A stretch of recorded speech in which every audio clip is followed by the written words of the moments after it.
You cannot have great gay sex unless you can talk about it openly. As gay men, we're taught to be bold in how we dress, love, and live, but when it comes to sex, most of us shut down, pretend we're fine, or joke our way out of real conversations that matter.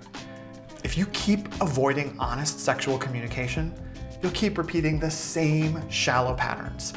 Sex that feels performative, disconnected, and nowhere near as fulfilling as it could be. In this video, I'm going to share the 4 biggest mistakes gay men make in the bedroom, and more importantly, what to do instead.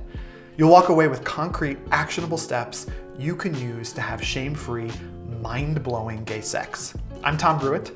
I'm a sex and relationship therapist who helps gay men improve their relationships with themselves and their partners. Back when I was much younger and a twink, okay, maybe I was never really a twink, but let's just pretend for the story, I was so much more comfortable having sex than talking about it. I used to hope that the guy I was with would just magically read my mind and know exactly how to please me. Spoiler alert, that doesn't work. I remember one hookup from years ago. The guy was doing something that wasn't really working for me. And instead of saying anything, I froze.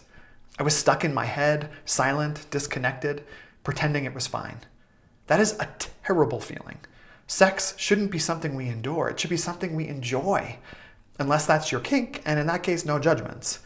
But my goal today is to help you find your voice and your pleasure. No mind reading required. As gay men, many of us have so many hang-ups and cultural messages to overcome before we can begin to access pleasure. You don't get proper queer sex education in school. Many of us learn about sex through porn.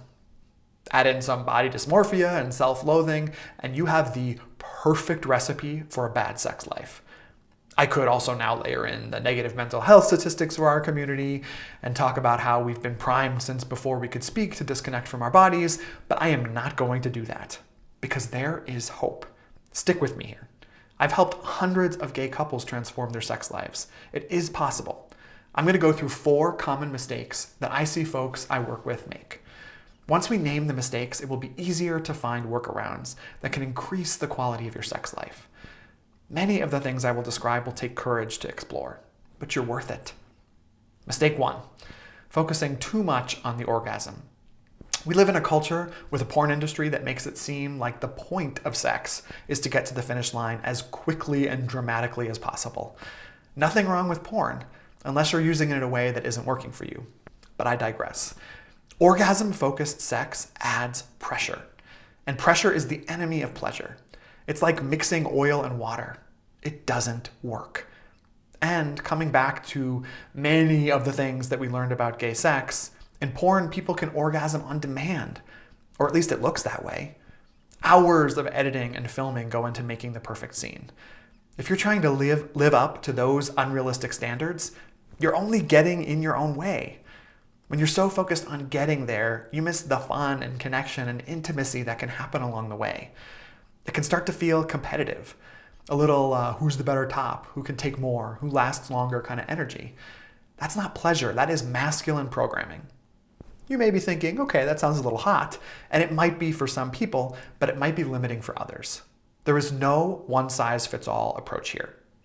And sometimes the orgasm doesn't happen, let's be honest. Maybe there's too much anxiety, maybe the vibe shifts, maybe you just need more time, and suddenly you feel like a failure. That is a setup for shame. And we all have those moments when things don't perform the way we hoped they would. So do this instead. Own your own orgasm. Even in partnered sex, each person is responsible for their own pleasure. That mindset removes pressure and it allows you to relax and it makes it easier to actually connect. If you wait for the other person to climax, or you start personalizing it and assuming that they don't orgasm and that's a reflection on how they feel about you, you'll be in your head and out of your body so fast, you won't know what hit you. By the way, if you want help getting better at communicating during sex, check out my free mini communication course. The link is below. Mistake 2, having too narrow a view of sex. A lot of gay men define sex too narrowly, as in, if there's no anal, it doesn't count. But that mindset is limiting and unrealistic.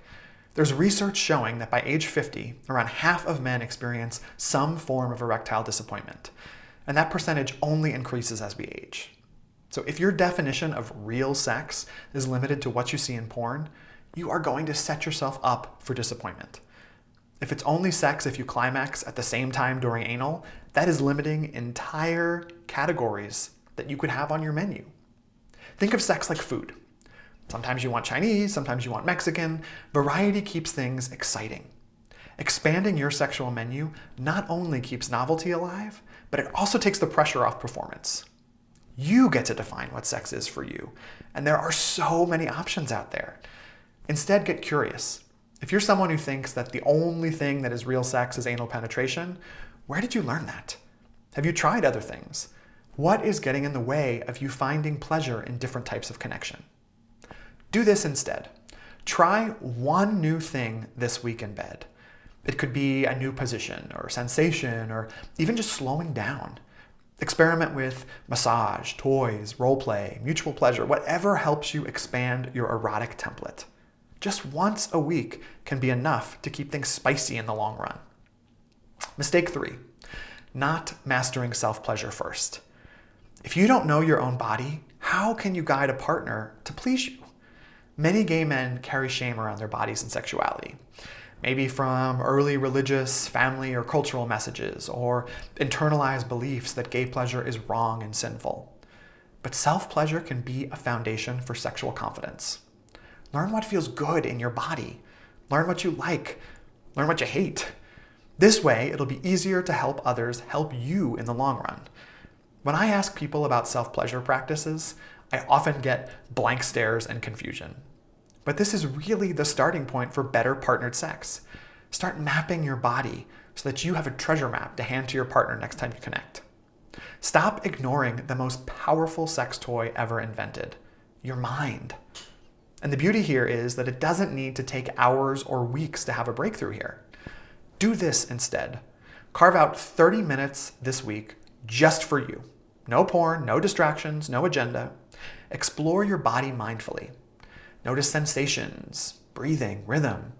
Let it be about curiosity, not performance. Make this a new habit. Your body will keep changing over time. Bring in toys. Make notes on the areas of your body that you want to explore with a partner. Get creative here. Mistake 4, not having sober sex. This one is tricky, guys. Many gay men learn to connect sexually in places where substances like alcohol, poppers, weed are the norm. Sometimes they help us feel freer and more relaxed, but there is a line between enhancement and avoidance.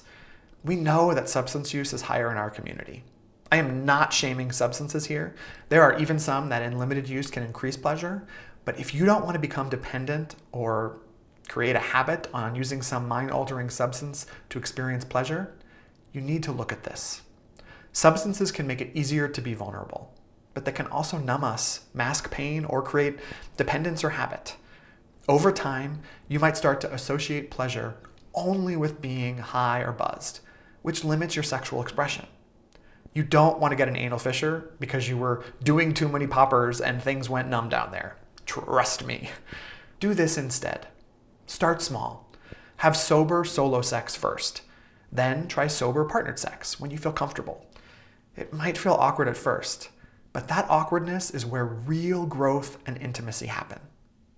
So the 4 mistakes to avoid if you want shame-free, mind-blowing sex: focusing too much on the orgasm, avoid that. Having too narrow a view of what counts as sex, avoid that. Skipping the self-pleasure practice, please avoid that. Masturbate and pleasure yourself more. And also relying on substances to connect, because again, this is limiting. If you can work on even just one of these this week, you'll start to feel more confident, connected, and free in your body. I believe great sex isn't about technique or size. It's about presence, communication, and trust. If you like this video, check out my video, The Gay Man's Guide to Better Sex. I go into 10 tips to help you find more pleasure in your sex life. And who doesn't want that, right, guys?